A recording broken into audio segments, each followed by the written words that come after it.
3. Wait, hold on. Are we going to do the inside the barn? You can if you want. I was going to do it. Try and do it normally if I can. Okay. So it's up to you guys if you want to do it. Yeah. So 3, 2, 1. Outside the den, inside the barn. Motor City Pride. We've been waiting long. Mic check 1, 2. Podcast booth tight. Been breaking down plays every Sunday night. From the den, we step to the barn, we roll. Analyzing film clips, how the story's told. Lions on the rise. All right, welcome back, One Pride, to episode 10, going into week 10 of Outside the Den, Inside the Barn, the podcast made by us Lions fans for all of you Lions fans out there. My name is Jake. Walking right behind me is Crazy Play Steve. We got Cousin Lyle back in the building, and we got the barn master himself over there, Big Brother Josh. And, boys, I know the answer to it. And, Lyle, I'll start with you. How are you doing today, man? Yeah, not so great. Yeah. You know, just a kind of a bummer weekend. You know, and just going outside of the Lions for a second, Central Michigan undergrad, lost against Western. I was there. Yeah, you know my pain. Hit it, Josh. Michigan State not having a great year. Yeah, we hit that button a lot. Yeah.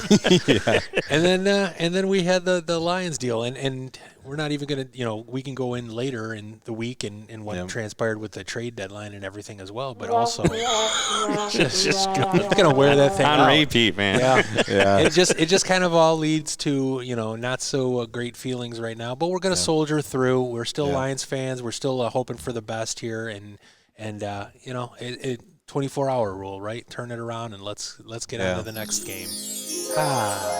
There you go. Be fresh. But regardless, I think the best word to describe this weekend you had, Lyle, disappointing. Oh, yeah. Nonetheless, disappointing. For sure. Josh, how are you feeling today, my friend? Again, going to do it again. I mean, didn't get to see the whole game. Got to see, like, the first half. Carter had his Spartan Spectacular, which was fantastic. If you ever get a chance to buy tickets, go. And don't sit in the first 50-odd rows because you will need earplugs. But it was fantastic. That I enjoyed. Getting text updates, you know, from what was going on in the game. The reception there is not the best. So Brad was bringing them hot and heavy, man. Yeah. So yeah, I mean, good guy, Brad. He'll do it for you, man. Yeah, and he's not going to be on the show this week, although we did get to talk to him last night. Oh yeah, sorry, no breaking Brad. No breaking Brad. Well, we got Crazy Play Steve. We got Crazy Play Steve, and we did get to talk to Brad, so we will kind of have a virtual segment with exactly. More of transcribing some of the stuff he said. We might put words in his mouth. But there we go, yeah. So there's one statement we'll definitely say that you're going to say, well, you guys made that up. We're going to, no, we didn't. Yeah. So Jake knows what I'm talking about. Absolutely. Yeah, I'm going to repeat it. It's kind of a disappointing weekend. Personal life-wise, it was actually a pretty relaxing weekend, all things considered. But, yeah, Central losing to Western, very disappointing.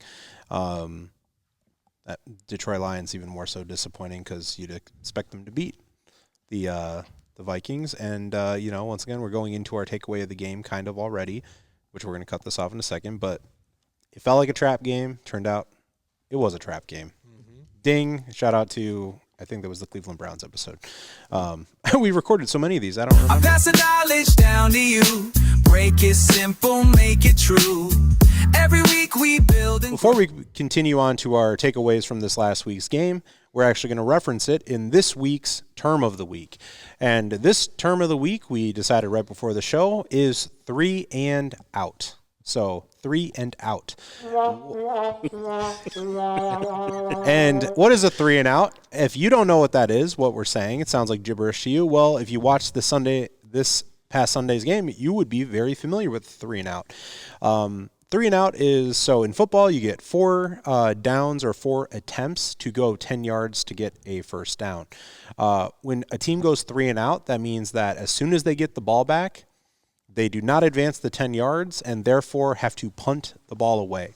The Detroit Lions are a team that generally doesn't look at 3-and-outs the same as most other NFL teams because, especially if they're close to midfield or in opposing territory and the yardage is short, they will go for That's when we get the fourth downs. wheelbarrow out. Exactly. So Lions fans over the last couple of years don't look at 3-and-outs the same. However, one thing, though, we haven't seen since 2022, Week 14 of 2022 or 2023, I forget exactly. Regardless, it's been a couple of years. The Lions this past week went 3-and-out, 3 drives in a row for the first time since Week 14 of 2023, I think it was. It's not good. I mean, it is crazy to think that the Lions haven't done that in so long with them playing 17 games a year, right? But nonetheless, it's something that, Terry Arnold gets his first career interception. We don't do anything with it. We get a big stop on defense, get the ball back on a punt. We don't do anything with it. You don't want to see your team go 3-and-out. You want to see them drive down, control the game, score touchdowns. Even if they have to settle for a field goal occasionally, that's totally fine. But nonetheless, you don't want to see 3-and-out because that is a waste of possession. And generally, those drives go very fast, which means your defense that maybe just got a great stop out there now have to go right back out in the field. They don't get that break that they need. So nonetheless, that is your term of the week, 3-and-out. Hopefully we aren't saying, darn it, another 3-and-out this upcoming Sunday. Unless it's for the Commanders. That's for the Commanders. The caveat which I wouldn't say darn it at that point. It's great to have a 3-and-out when you're on defense. Just terrible when you're on offense. Absolutely. And the fact that, 7 total in the game. That's a lot. 3-and-outs. A lot of 3-and-outs. That's an awful lot 4 of of times them in a row. You're giving up a possession and usually giving them great field position by the end because you haven't advanced the ball even 10 yards at that point. Yeah. Montgomery running through defensive wall. St. Brown catching every single call. High energy episode today, guys. You got it. So obviously the Detroit Lions unfortunately lost to the Minnesota Vikings. Currently 4th place in the NFC North, Minnesota Vikings, with almost kind of rookie quarterback J.J. McCarthy coming back off of a high ankle sprain earlier this year. He's really a second-year player, but didn't play at all last year, so that's why I say kind of a rookie. Lost 27-24, 3-point loss. So we'll go by just quickly talk about our takeaways from the game. I'm going to start with brother Josh down there this week. Well, like I said, I didn't get to see the whole game. That first drive was fantastic. I was up out of my chair yelling as much as I could. Mm-hmm. And then things just kind of went a little south. But in retrospect, the fact that we lost that game by only 3 points, and it was arguably our worst game all season, including that Green Bay game. Mm-hmm. We lost by 3 points playing our worst game.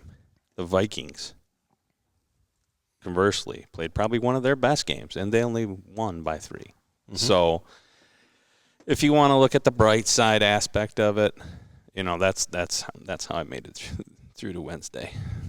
Yeah. Definitely not a couple of glasses of bourbon to assist with that. But, yeah, Cousin Lyle, I think unfortunately for Josh and I think since we were both not able to watch the game in its entirety at its time, what was your big takeaway from the game or takeaways from the game? Oh, yeah. I was sitting front and center for this game the entire way through. And, it's like Josh said, you get that ball first. I'm sure Crazy Play Steve was very excited that they got the ball first, and they marched it right down the field. Great 4th down play to Sam Laporta with that first touchdown, which means something, but we'll talk about it a little bit later. We will. So you're excited. The crowd is into it. You've got that 7-0 lead. You know that just last week the Vikings got just manhandled by the Chargers, and you're like, okay, this is the way that it has to go. You put that wounded animal down, don't even give them a chance to breathe. And then on the kickoff, boom, big return, Lions side of the field. Okay, now we got to try to be in, maybe we can hold them to a field goal attempt. J.J. McCarthy makes a few really nice throws, honestly. And, again, the other side plays too, so you got to give them credit when they make the plays. And now it's 7-7, and now you're like, okay, now it's going to be a dogfight. And then the Lions don't do anything with their second possession. The Vikings come back out and score again, I believe, on the second. You're down 14-7, and now all of a sudden you're starting to panic. You're starting to worry about, okay, they're going to make a game of this. How are we going to be able to combat this? And every time it just seemed like, a mistake here on special teams, a mistake there on the defense, lots of mistakes on the offensive line. And, for everybody, and I was saying it last week, everybody that's, the Lions have Brian Flores figured out. Jared Goff knows exactly what to do. I mean, even if he did know what to do, there were times that he didn't even have time to do it. Yeah. And they were mugging up front. They were blitzing that A gap, and they were having Jahmyr Gibbs have to block an insane amount of times for a guy that's not really, he's not really built for that kind of a thing.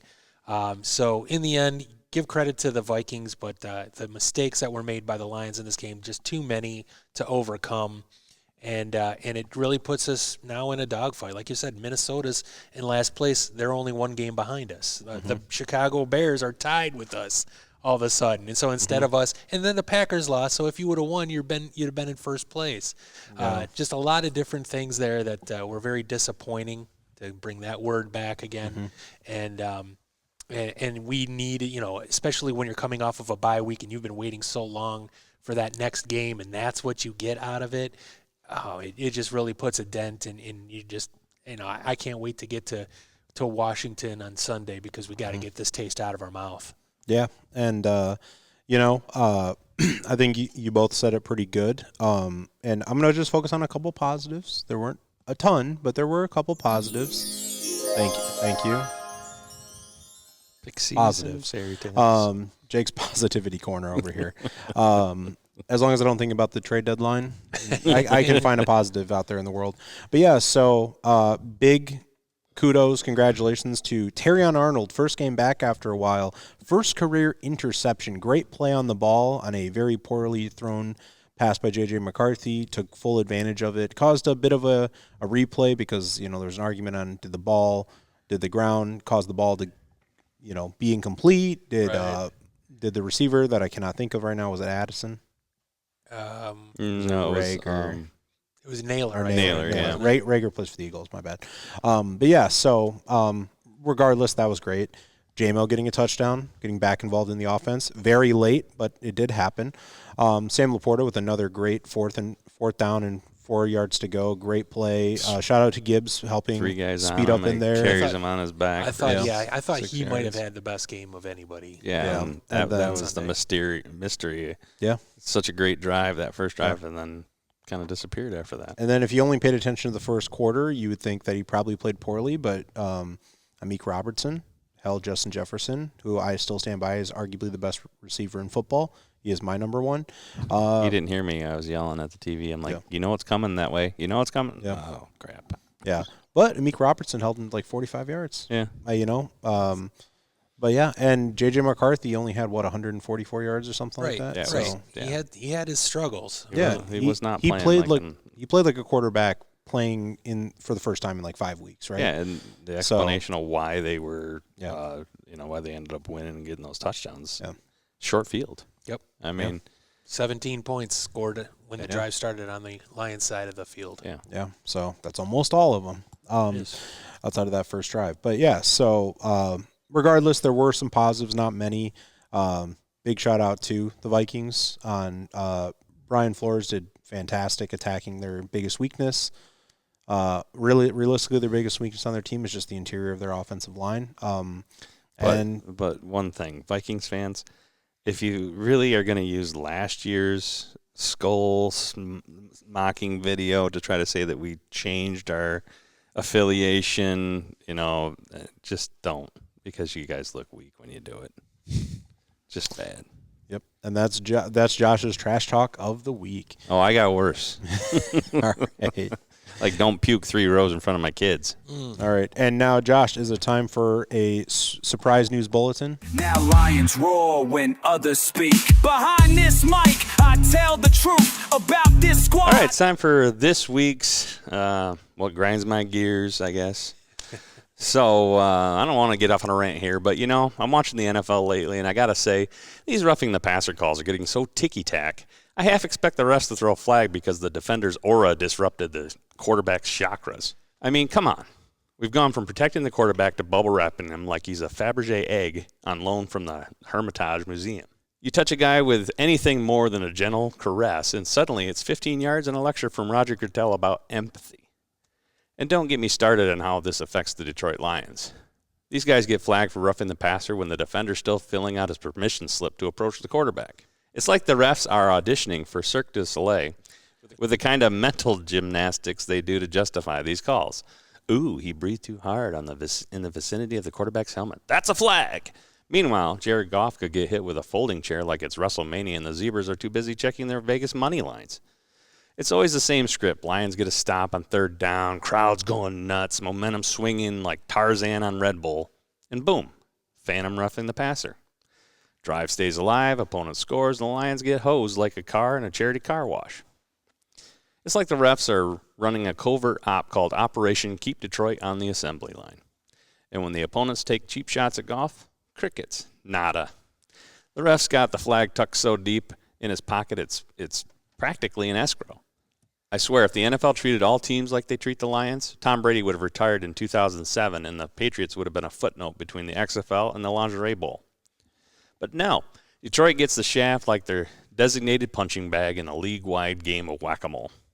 So, to the NFL officiating crew, maybe next time you're about to throw a flag for roughing the passer, ask yourself, was it rough or was it just football? And if you're still confused, try this radical idea. Call it the same for both teams. I know. It's crazy. Not like Steve's crazy play of the game, but it's crazy. But hey, so is penalizing a guy for tackling like it's still a contact sport. That could be my opinion. I could be wrong. And that's what grinds my gears. Oh, now take me away, pull me out of this funk. Wanna see the real spin and hit a coin, choke the clock. Put your money where your mouth is, I'll get all of that junk. So tell me now, are you feeling lucky, Paul? So, with Brother Josh's gears grinded down, let's go to something hopefully more on the positive end, or at least, itches our addiction.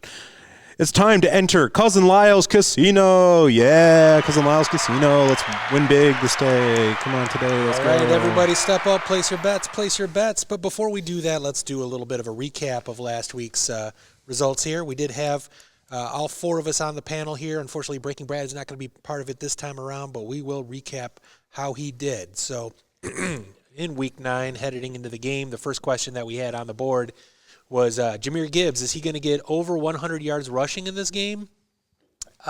Not even close. For the record, Jahmyr Gibbs had 25 yards rushing on 9 carries for a very lousy 2.8 yards per carry, and just maybe the worst performance I think I've ever seen from him. Yeah. And again, not necessarily his fault. Didn't look like very often he had anywhere to run on those plays. Yeah.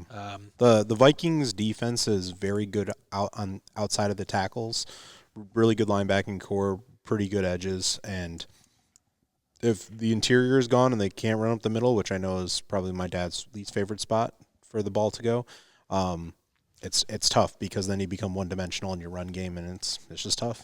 Yeah, and he definitely didn't have it inside, didn't have it outside, anywhere around there. So under 100 yards rushing in this game, and this is the one where we had Jacob, Josh, and Brad all taking no on that. I think for different reasons than thinking that it was just going to be a complete shutdown. None of us said shutdown. None. But nonetheless, that gets them the win on that one. I did save the graphic on this one, and I had some, I felt good about it as well with a yes. The trends show that he would have done it. Yeah. So, but that takes me out there. So 3 out of 4 no's on that gets the victory there. Number 2 in this one, who wins the turnover battle, the Lions or the Vikings? We all got this one wrong, guys. We had 3 people taking the Lions. That was myself, Josh, and Brad. Jacob, you took the Vikings. In all actuality, it was the dreaded even, as each team turned it over once. On the hook. Yeah, it dropped. It didn't go red, didn't go black. It went right into that green spot for the 0. Disgusting. So Detroit had 1 fumble loss. Of course, a big momentum swing on that one when David Montgomery got punched out deep in Detroit territory, and then Minnesota with that interception by Terry on that play. So 1 turnover each means it's even, which means that we all got this one wrong here. But we recovered very nicely in the next one. The next one, Lions sacks in this game over or under 3.5. we all took the over, and although it might not have felt like it, yes, the Lions did hit the over on the sack total in this game. 5 sacks total. They were all divided up here. There was one each from Jack Campbell, Derek Barnes, Tyler Lacey. Shout out for him. Look at the depth guy getting some love. Hutch, of course, getting one there. Was that the easiest one he ever had, where he just kind of tackled him over? Yeah, and he did the Stephen Tulloch celebration. Remember when he tore his ACL doing the suey from Ronaldo? Don't do that again, Hutch. Don't you ever do that again. Yeah. Damn. And then I thought he went to Michigan. I thought this was the Harvard of the Midwest. That's right. They used the big. They used the big words. Don't do it, Hutch. I swear to God. And then Aquaman, AQM, had a sack as well. So 5 sacks for the Lions means that it was 7. over 3.5 sacks, which we all took the over on that one. So we all pick up a chip on that one. And then finally, number 4, who gets more this weekend? Combined catches between Amon-Ra St. Brown and Sam Laporta, or Pistons made threes? Well, boys, Amon-Ra and Sammy were the top 2 pass catchers from the game. Amon-Ra had 9 catches and Sam had 6, meaning they caught 15 passes in this game. Pistons only hit 9 threes in that game on Saturday night. Missing Malik Beasley. Yeah, man. 9 of 24 in that game. Yeah. However, the bigger stat on their side of things is they actually won that game. So I think on balance, we would have rather been the Pistons than the Lions this weekend. All NBA Cade Cunningham loading. Absolutely, having a great year. So in this one, Jacob, Josh, and Brad, you guys all took the Pistons, made threes. I took the Lions with the catches, so I get the chip on that one. You guys lose 3 out of 4 on that one. So what does it mean when it's all said and done? Everybody finished 2-2, Yeah. so we're all treading 500. You know what that means? You know what that means? What's that mean? We get to bet again next week. Yeah, that's right. You're treading water, so you still got something in the old account there. So bring it forward to Week 10. Week 10 against the Washington Commanders. First question on the board: Lions offense, over or under 375 total yards in this game. So some facts for this one. On the year, the Lions are averaging 350 yards a game, which is number 11 in the league. So 350 yards, we're looking at 375 total yards in this game. Right now, of course, the Lions are facing some O-line issues that we may or may not talk about here in a little bit. That's, of course, the engine that makes them go. It's always been considered kind of the important side of things, so some offensive line issues could affect their ability to gain those yards. Washington, on their side, they're actually having a very terrible defense this year so far. Washington is giving up 391 yards a game, which ranks number 29 in the league right now. So you've got a pretty gettable defense on one side. The Lions, maybe a little bit of a wounded animal, but know that they have to move the ball a little bit better. Lions offense over or under 375 total yards in this game. Jacob, what do you think is going to happen in this game? I'm going to say they go under. Healthy offensive line, I think I can see this being a very brutal game, specifically because the Commanders are decimated on both sides of the ball. However, I think that offensive line trouble is going to persist. I think that they're going to have to I've seen some speculation, no real reports of it, but I've seen some speculation of them shifting around the makeup of the offensive line, whether it's move Ratledge to guard, bring Tristan Cole into play center or guard, obviously bring in Awashika, who I generally feel pretty comfortable at guard. He's done pretty well when he's had to step in.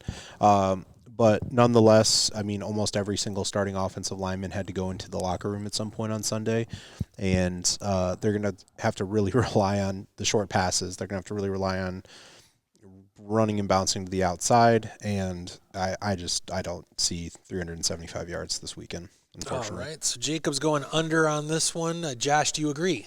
I do not. I'm a homer. I say they're going to go over. The shifting around, the O-line's got something to basically prove.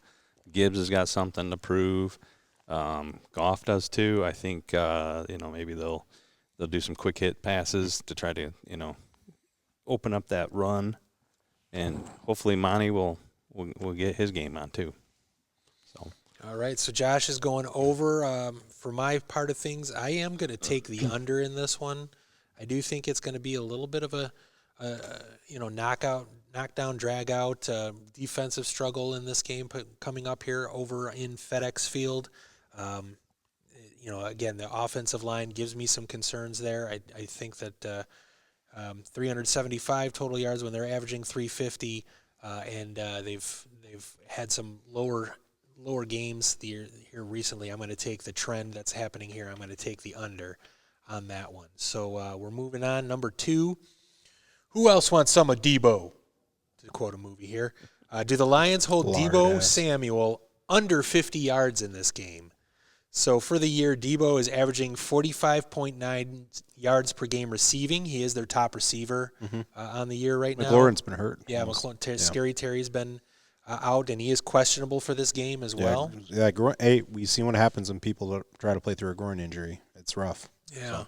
Debo does carry the ball sometimes as well. He's averaging 6.1 yards rushing, so not really doing that much in terms of that. And comparison. Are these all-purpose yards or are these receiving? This is a rushing and receiving. Okay. So this is so he's right now. If you were to add those up, basically that's 52 yards he's averaging rushing and receiving on the year.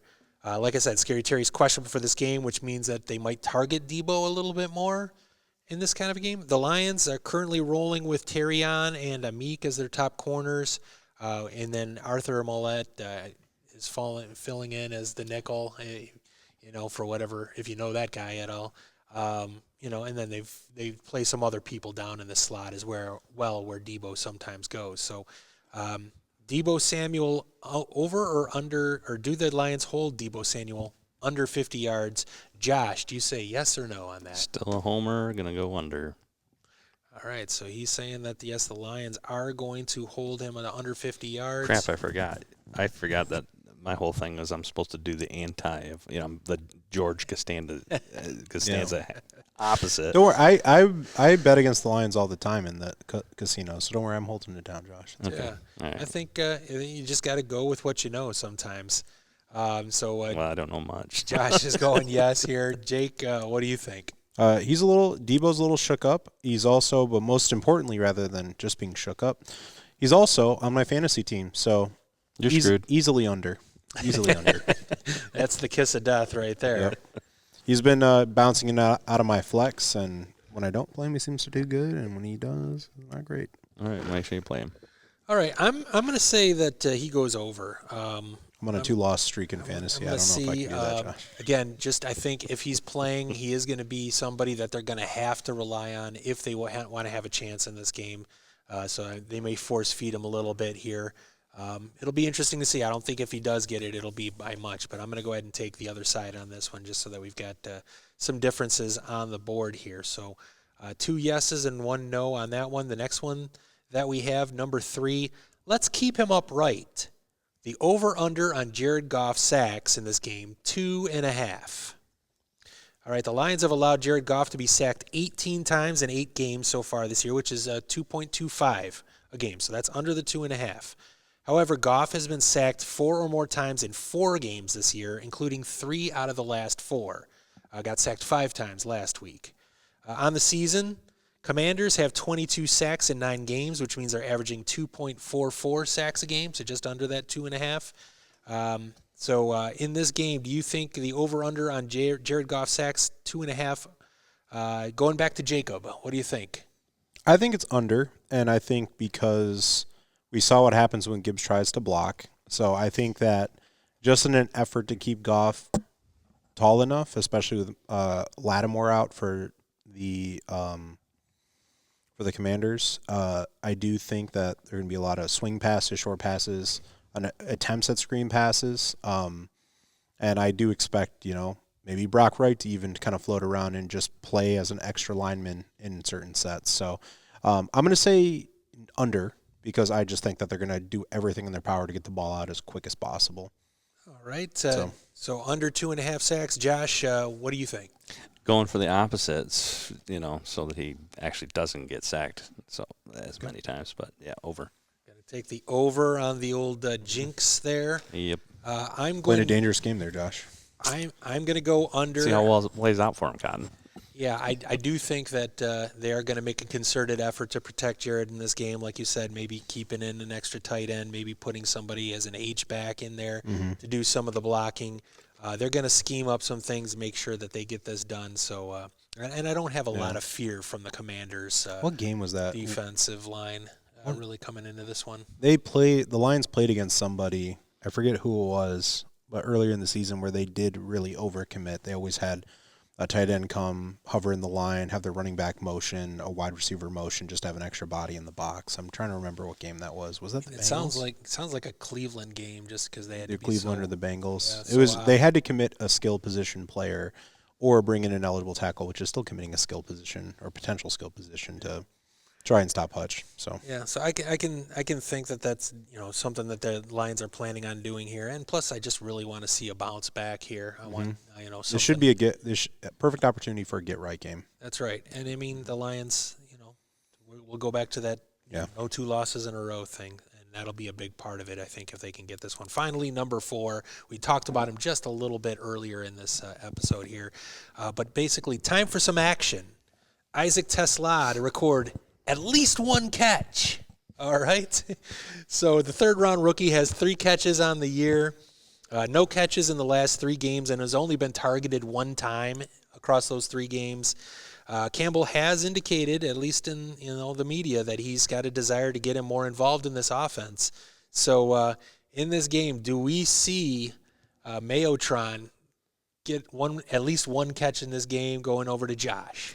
Again, opposite. I really want you to get multiple catches. I'm going to say no. All right. So still going on the reverse whammy there. 50-50, the homer and then opposite homer. I'm playing the odds. Jake, what are your thoughts here? He's absolutely not going to do it. Why would they, No, I mean, he was just a third-round pick that they, pick swapped and traded 2 more third-round picks for. Like, why would they, move up for a guy they plan to use, Why would they give up, draft capital that they could use at the trade deadline for a guy from Arkansas who had 500 yards but has never dropped a pass and clearly had spectacular catches and scored touchdowns in 3 straight preseason games in the first and only touchdown of our, week 1 game, Why would they do that? So, no, yeah, of course not. He's going to just ride the pine and play special teams because why use so much draft capital on a guy you plan to use? I don't get it. I'm telling you, when it comes down to the season review episode, this is going to be absolutely hilarious because I have him as the offensive player, rookie of the year. And you've got the logic going. I think I touched a nerve with this one for Jake there. There's a lot of sourness in his voice, a lot of bitterness as he was going through that thorough explanation of why Isaac Tesla is not going to get it. Well, I'm going to have some faith here. Let's go, Isaac Tesla. At least 1 catch in this game. I'm saying yes. So for whatever that's worth, put it down. That gives us 4 questions answered for the casino. Brad will have to catch you on the flip side next time. Good luck, gentlemen, and may fortune ever follow you wherever you may go. Well, I hope not, because almost everything I have here is negative against the Lions, so I better lose every one of these. Well, hold on. Actually, sack one. That one can win. That's fine. Yeah. All right, there you go. Montgomery running through the defensive wall. St. Brown catching every single call.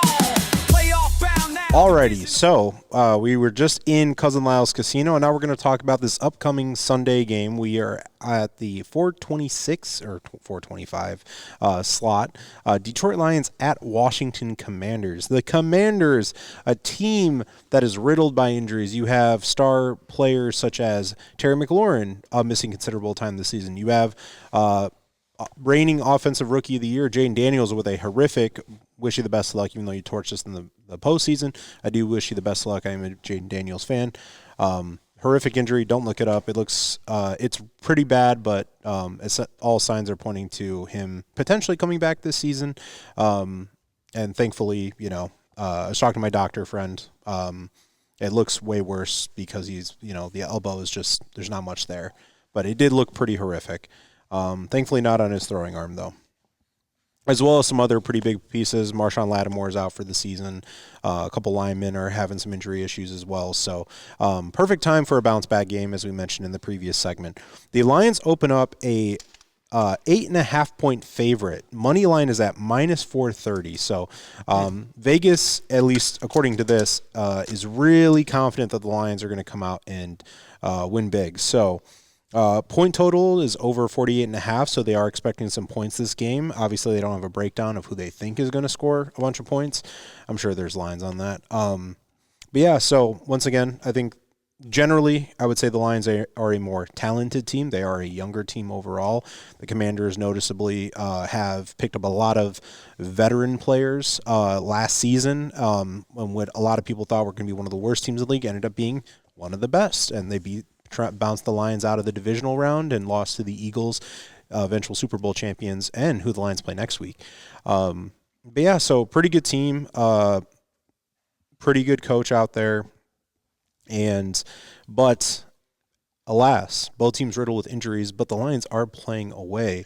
Can they continue to be road warriors, or are they going to, kind of regress back to the average? Let's hope not. But like normal, we're going to talk about a matchup that we want to see in the game or that we want to highlight. And I keep forgetting who I start with, so I'm just going to start with you, Cousin Lyle, today. I think I started with Brad, actually, last time, now that I think about it. But, Lyle, what is a matchup you would like to highlight for our audience for this upcoming game? In this one, it's going to be the interior of the Lions' offensive line against the Commanders' D tackles. The D tackles for the Commanders, they've got Daron Payne, who's a really good player. He is a good player. Javon Kinlaw, who I think they brought in from, the 49ers a few years ago. Not as good, but he's got some explosiveness to him. But it's really more about what the Lions' offensive line is going to be dealing with here. We've got Graham, who's, he's doing everything that he can out there, but I really think is kind of a below-average center. I'd really rather have him at guard at this point.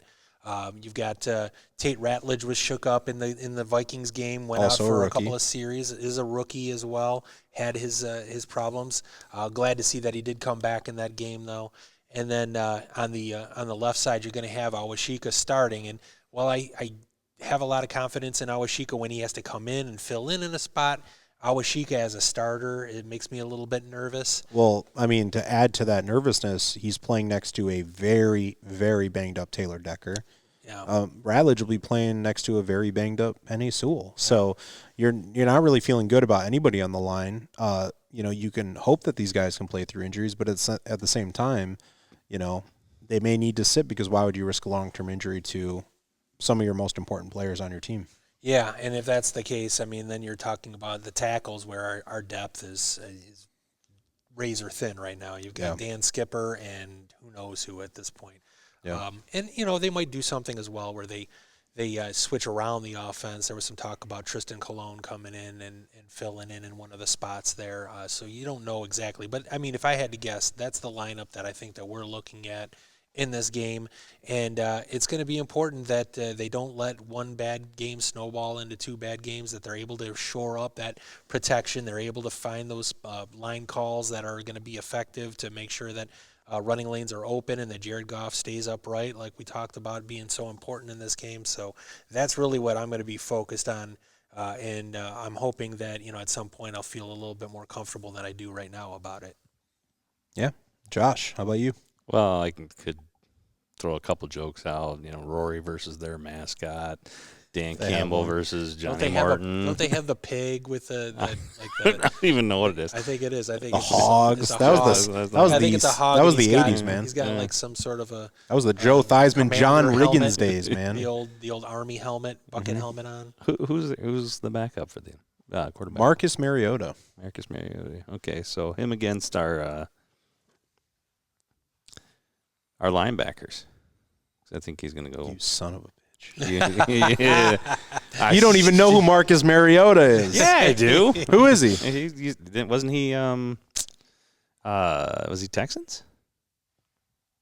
Mariota. No. God, I know who he is. I just can't remember who he played for. Was he Broncos? He was with the Titans. Titans? He was #1 overall pick. Yeah. He won the Heisman with Oregon. Yeah, and he's now back up for the. He noticeably, in season 1 of Netflix's Quarterback with Omaha Productions, he disappeared from the Falcons. Just straight up disappeared. Yeah. I remember the name, but I didn't watch too many of those games. It's all good. Sorry, but so I'm going to complete your thought, Josh, and this is the reason why I was going to say, and you picked a good matchup, by the way. So Marcus Mariota, he had a really good first quarter a couple weeks ago when he had to step in and start a game. Yeah. It didn't look great the rest of the game. Marcus Mariota, noticeable, pretty good runner as a quarterback. He's pretty good at scrambling. So you actually picked a really good matchup right there because the Lions' pass rush is pretty good. It's pretty good. And with the injuries on their offensive line too, Mariota will be forced to run. And who's the guy tasked with spying these quarterbacks, Josh? Captain Jack Campbell. So that was a good matchup you picked up. Incidentally. Yeah, there you go. No, that was, like I said, I could have went Rory against their mascot or Dan. And you guys didn't pick up on that Dan Campbell versus Johnny Morton. You're good. Yeah, so I'm going to just highlight the Lions wide receivers against their corners. Their top corner, Lattimore, is out for the season. Big loss for the new addition this season for the Commanders, but he is out for the season. That's their mascot. Major Tutty. Major Tutty. Hopefully don't see Ground any Tutties from the Commanders this week. Major Tutty. But yeah, so but I'm going to say the Lions wide receivers against the defensive backs. Well, I'm sorry, Commanders. Let's flash back to what Connor said. Yeah. Preseason. I mean, here's the thing. It's a reference to the Hogs, which were which was a reference to a set of players. I forget the position, but it was their offensive line. Yeah, they had a really good offensive line in those Joe Theismann years. And completely broken leg by Lawrence Taylor. Yeah, when the leg was still in one piece.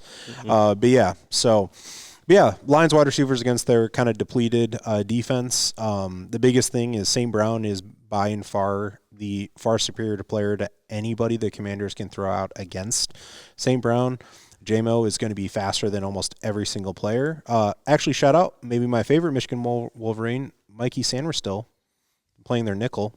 I think he's actually currently playing on the outside, but pretty good player there, drafted in the second round last year by the Commanders. But yeah, so I think the wide receivers are going to have a pretty important part in this game because they're going to have to catch those slants, those drags, those screen passes, and they're going to have to make something happen with it.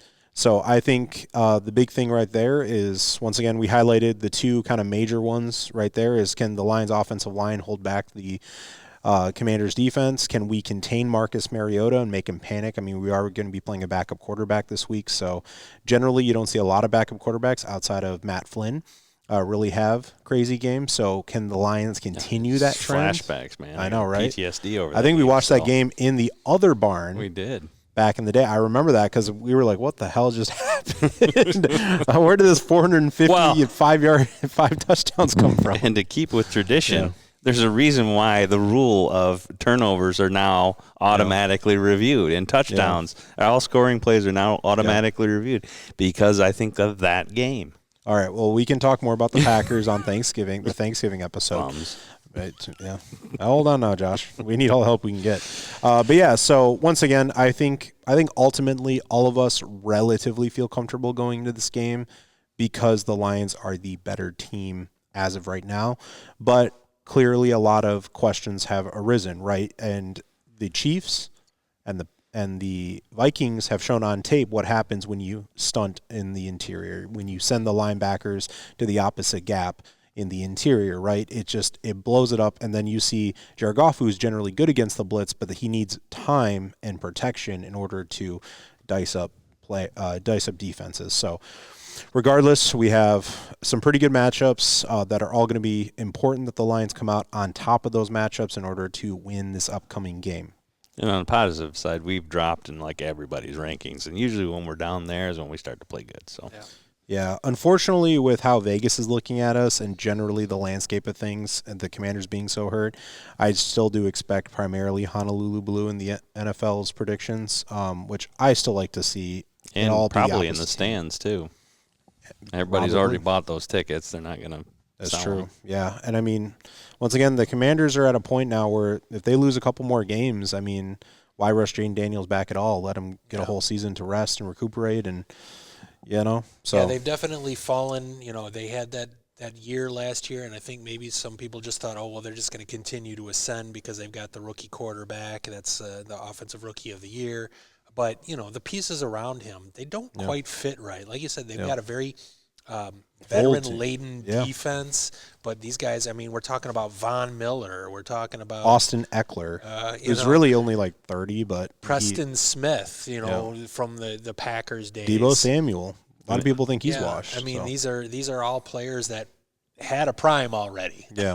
So they've kind of bounced back to earth. I think there were some people that kind of were expecting a little bit of regression here, and now without Jaden Daniels, I mean, this really, we are actually the healthier team coming in here compared to what they're facing right now. Yeah, and I mean, once again, the Commanders, I've been kind of scoping out Commanders' social media and stuff, and I know a lot of them are really clamoring for a wide receiver or a young Zach Ertz. My ball, Zach Ertz, Yeah, I mean, he's also like 34. Retired. I thought he was retired 2 years ago, and all of a sudden he comes out and he had a hell of a year last year. Yeah, so it's just one of those things where one of the best friends a young quarterback can have is a very talented young wide receiver to build a relationship with, gain that trust with, and it's tough for a team like the Commanders who in a way kind of went all in and used really good coaching and a highly talented quarterback in order to carry these kind of older guys.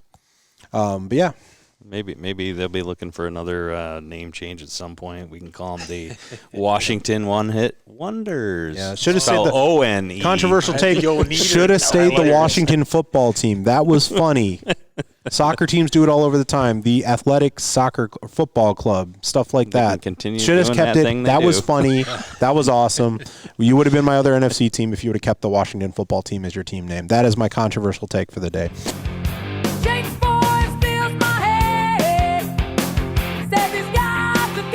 All right, so I've talked about in our little game reviews and my portion of it, talked about some positives. Cousin Lyle brought up a positive. So let's go into one of the few bright spots from last week. Let's talk about Jake's lock of the game. Cousin Lyle, if you want to just kind of refresh the audience on what Jake's lock of the game was last week against the Vikings. Well, yeah, going into that one, Jake had locked up Sam Laporta anytime touchdown, and I believe that there was some talk on this side of the table that if this ended up being the first score of the game, as it had been, I think the previous 3 weeks in a row, that there was going to maybe be some Cousin Lyle coins going down on that going forward here. And the funny thing is I signed up for not DraftKings, but one of the other ones just to get a free hat. No affiliation. Yeah, to get a free hat. I just got noticed that due to inactivity on my account, they're closing it. I'm like, oh man, just when you were ready. I was ready to bet. Yeah, you have to go to like customer service and reactivate it. But yeah, it was a Sam Laporta anytime touchdown for the Jake's Lock of the Week last week. Yeah. That was pretty cool. I told all my friends right before the game that, I'm on this crazy streak, and the little do you know, I called Lyle right away. I was like, am I a wizard? It was amazing. And I was going to buy a wizard costume with a Gandalf beard, but we lost, and I'm like, no, I can't. It was amazing just to watch Sam Laporta get hit at the 10 and be like, oh, he's still going. Yeah. He's getting closer. Gibbs comes out of nowhere. That's right. And then, Khalif comes plowing in there. Yeah.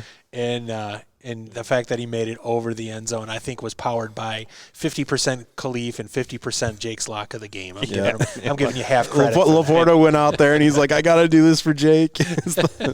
and next time we're facing an opponent that we really are going to shut down the pass, that Gandalf costume with Thou shalt not pass. Yeah. So I am going to quickly take a look. I have a couple guys in mind. Obviously, the Jahmyr Gibbs touchdown is very obvious because he is the number one running back. But we're gonna take something at plus odds. All right. Take something at plus odds. Really get some. Juice on this. It's not crazy He's getting in terms cocky. of odds, but he is a guy that the Lions isn't usually the first option, the second option. Arguably not even the third option. Receiving touchdown. Not quite that crazy. Not quite that crazy. I don't think the Lions are in a position to really do crazy stuff because they need to right the ship. However, a certain player, a handful of certain players have been very underutilized. I'm not talking about Isaac Tesla because, once again, why would you spend 3 third-round picks on a guy you would use? All right, bitterness. Deception. So, disgrace. Shout out Lion King too. A guy came alive at the very end of a game this past Sunday, and Johnny Morton has said in a press conference that he has failed this player. You can teach a lot of things. You can teach a player to catch, hence doing 202 catches, as St. Brown does at the end of each practice. You can teach a player to block. Well, you can't teach a speed. And I have talked a bunch about how quick the Lions have to get the ball out of Jared Goff's hands this week. And a certain player, a lot of people think is relatively a one-trick pony. Expect big end-arounds or deep balls. But I think Jameson Williams is going to take that touchdown at the end of the game. I think Johnny Morton's going to be, hey, we got to take more deep shots. He's getting a lot of criticism for the swing passes, runs up the middle when it's not there. I think Jameson Williams, I can't quite see into the future on how he's going to score it. It may be an end around. It may be a drag across the middle. J-Mo does do very good if he can get in between the zone coverage and catch it, because if he gets enough space, he's gone, similar to Gibbs. But I'm going to lock in a Jameson Williams touchdown on Sportsbooks. You can get it around 145. First touchdown, if you feel so inclined, is plus 1,000. Look out. Win $100 if you bet $10. And you know what? Right here and right now on the podcast, You're going to do Putting your money where your mouth I'm is. going to go throw a $10 bet on first down, on a first touchdown. Jameson Williams. Lyle can look at that. I just locked it. Straight bet placed. Now, Confirmed. Now, foolish me. Now, we are recording this on Wednesday before, so there's not really any profit boost. Did not wait for a profit boost. But who knows what Vegas is going to do when they hear that Jake on the Outside the Den, Inside the Barn podcast with 24 subscribers, which we'll talk about at the very end. Make sure you subscribe. Has locked in Jake's lock of the game. So, once again, Jameson Williams, anytime touchdown is Jake's lock of the game. But if you feel so inclined, we're on a 4-week streak of first touchdown. He's getting cocky. I'm just saying. Think about it. Ride the hot hand. But that was Jake's lock of the game. Jameson Williams touchdown. Something's gonna rise. We're gonna feast. We're gonna feast. 55. Talked about the lock. We visited the casino. We've lamented a little bit. We still have some craziness to discuss. But before then, got a big game coming up. Game to right the ship. Hopefully before we play the defending world champion Philadelphia Eagles. But we're playing the Commanders first. We got to get through them first. We are going to go through our score predictions for the game. What we think the final tally is going to be. I'm going to start with Brother Josh down there at the far end. Just because I've been completely blowing up numbers on what it could be, and it's just not falling in the way I want it to go the opposite. Yep. So I'm going to say Lions win 3-0. 3-0. Reminiscent to that Monday Night Football game in Pittsburgh.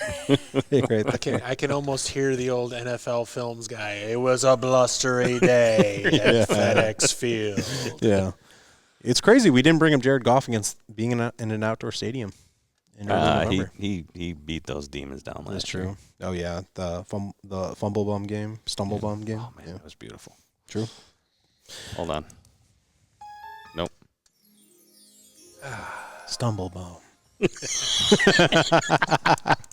All right, Cousin Lyle, your score prediction for the game, my friend. Yeah, as I said a little earlier, I do think that this is going to be a little bit of a difficult knockdown, drag out. It's going to be a tight game. I think that there's going to be some problems that still need to be fixed up. Once this is, and it might be even one of those games where you get a win, but maybe some people are still a little bit concerned about this team. I'm going to go very similar to Josh. I'm going to add a 2 in front of both of these numbers here. I'm going to go 23-20 Lions. I thought you meant like add 2, like 5 to 2. That would be a couple crazy. of safeties. I'm going to go 23-20 Lions. All right. Similar vibe to what we got going on. I don't have a lot of faith in Marcus Mariota. I do have a lot of faith in the Lions pass rush. Offense is going to be interesting, but once again, defensive players can score touchdowns. I'm going to go with 2013 Detroit Lions. So once again, we'll go down the line real quick as Cousin Lyle. Your score, Josh? 3-0. There we go. Lions. Lyle? 23-20 Lions. And I got 2013 Detroit Lions. Those are our score predictions. And now let's have some fun. Maybe face palm a bit. Let's figure it out. Steve's gonna blow your mind away. All right, to end this week's episode, we're going to go to my and Josh's dad, Crazy Play Steve himself. So, Dad, what is your crazy play of the week / rant of the week? I will have a crazy play, but one shout out. It's amazing how Jake Bates can slip in there and make a tackle when our regular guys can't do it. He's the master. He's the master. So my shout out to him. Never gets old. What a player that guy is. All 105 pounds of them. Laying bricks a couple years ago. Now he's laying the pain now. Laying the wood. I would like him to get those kicks up a little bit quicker, though. Yeah, that'd be nice. Yeah. Oh, my God. I totally forgot about the block field goal. Well, we give him a shout out. No shout out for their offensive coordinator. They've had enough games to see that these teams are clued in on if they give Goff pressure, it's a different story. When is he going to figure that out? Come on, Johnny Mo. And then also, when is he going to figure Tesla or whatever Don't get me into started. the thing? He's hitting all the buttons today. If you're not going to use them, use Tom Kennedy. That's my suggestion. TK. 2 white guys. Bring him up. Well, they missed Patrick's production. Yeah, Timmy. Yeah. And so we thought Tesla would pick it up, but the offensive coordinator has no guts. Here we were seeing the Lions score 50-some points, and it was fun to watch. But you don't see any trick plays hardly at all. You don't see any fake punts or fake field goals. They were really interesting. Now they're going into a boring mode. And one of the things that the league wants them to be is more boring, not do some of the things they do. The league is a bogus league as far as I'm concerned. Number one, I don't really want to watch the games when they can't hold their referees accountable. They just don't do it. So an important part of their league is the referees performing well. And, until they figure that out. I wonder where I got They're it. definitely struggling. Until they figure it Genetics. out. That's the way it goes. But Generations and generations. here's my crazy play of the game, okay? All right. Pass to Tesla. Whoa. That whole pass to Tesla? Somebody call the paddy wagon. That We is- need to get him committed right now. A 2-yard out route to Tesla. Insane. that is It's only happened that 3 is- times all year. That's such a far-fetched thing. It has to be a crazy play because these crazy guys that have responsibility to get performance out of the Lions Here, hand that over. shows you that Here. For Jake's sake, just go ahead and poke the bear. Just poking the No, it's bear. fine. poke Dad the agrees bear. with me. I know. Dad agrees with me. It's okay. Poking the bear. Mr. Bear, why did you take Ben Johnson? Beep, beep. All right, prop is done. I stabbed it pretty good through the. So anyways, I get in the game and I watch the way You get that- in the game, Dad? You want lining up your wide It's receiver? in the game. Yeah, they Yeah. should. Esports. They should Recently put sold? me in So at least I could go up and punch the ref. Whoa. Remember YouTube terms of service. This is all parody. We're having fun here. It's just parody. It's all jokes. It's okay. When they get together for league meetings and stuff like that, if they're not going to consider that we can throw the towel in and question a call, then I would say that there should be a penalty, meaning that roughing the refs. That's my idea. What was the longest yard quarterback again? Yeah, I know it was Adam Sandler. Paul Wrecking Crew. Yeah. You call that game a little fair now? Yeah. Okay. So, what, Willie? My wife and I even left the game early, and we missed the Williams touchdown, which is sad. And, if one play worked out right, we might have been able to win that game. Mm-hmm. That's how good we are. We have good people and good talent in that, and they're wasting it. And I'll tell you, when they are trying to project golf with short passes, that isn't doing it. You got to have a variety there. And anyways, I could probably go on and on about that.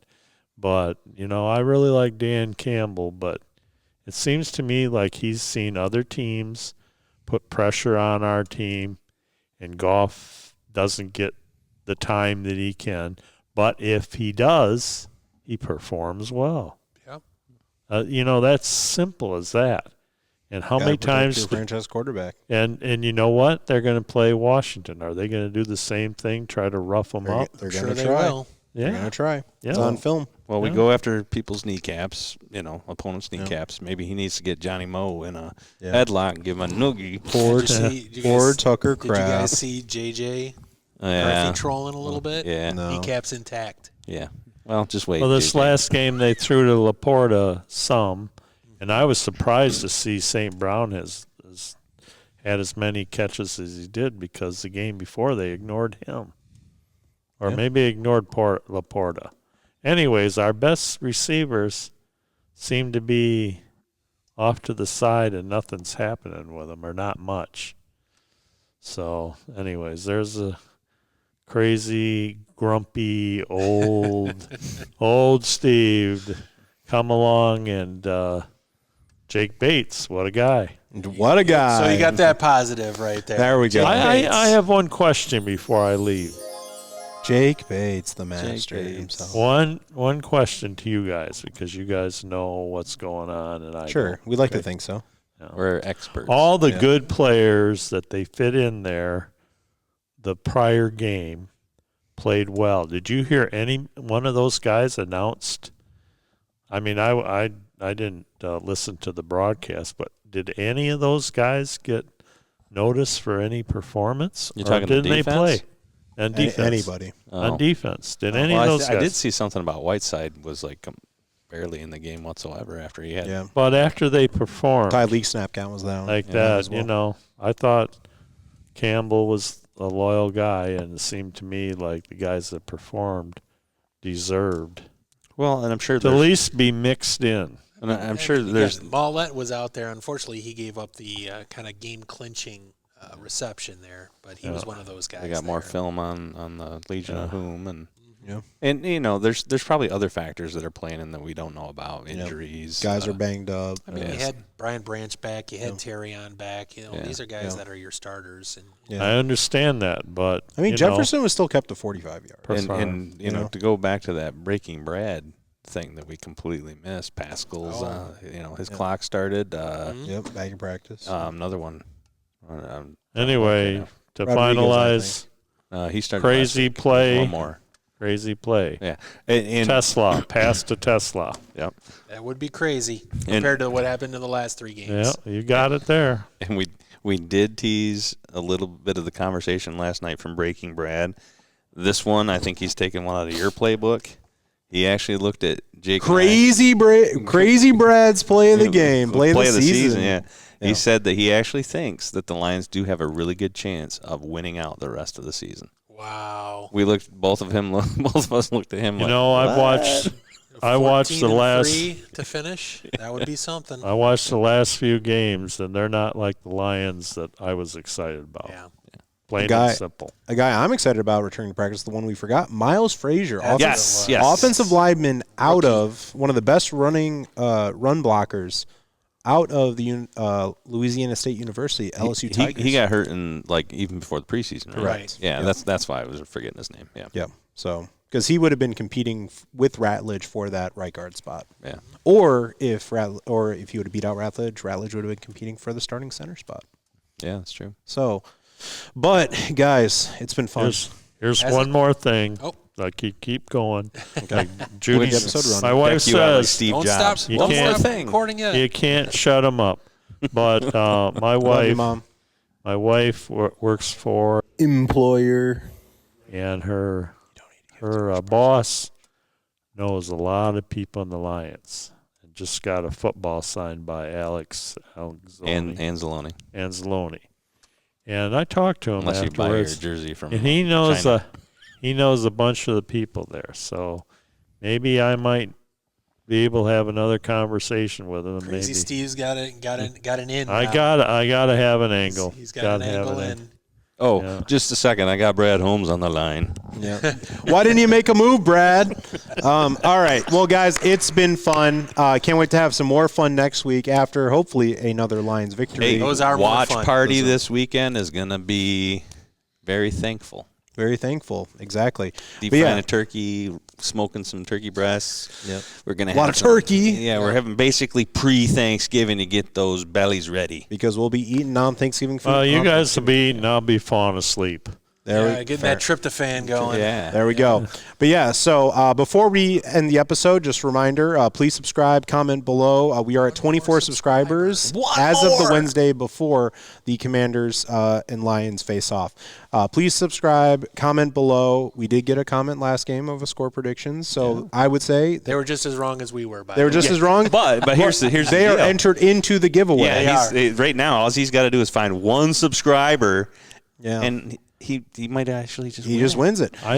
Although, if he does win it, we're going to need some sort of proof that he's over 18 if it's going to be a whiskey glass. Otherwise, he gets the coffee mug. That's a good point. But yeah, so once again, One Pride, thank you for joining us this week. This is Outside the Den, Inside the Barn, episode 10, going into week 10 of the 2025 NFL season. My name is Jake. Right next to me is cousin Lyle. There's Crazy Play Steve, our father over there, not Lyle's dad, but our dad. My big brother Josh right there. Breaking Brad. Not existent today. Missed you, brother. Missed you, man. And missed you, brother. They haven't fired me yet, so there we go. Still going. To be continued. Yeah, we love you guys. We love our Lions. One Pride. Go Lions. Thank you for watching. We'll see you next week. Josh, sign us out. Let's get a win, baby. Woo! Go Lions. See you next week, guys. Subscribe. Podcast over. Signing off tonight. Wyatt Intimation. Everything's alright.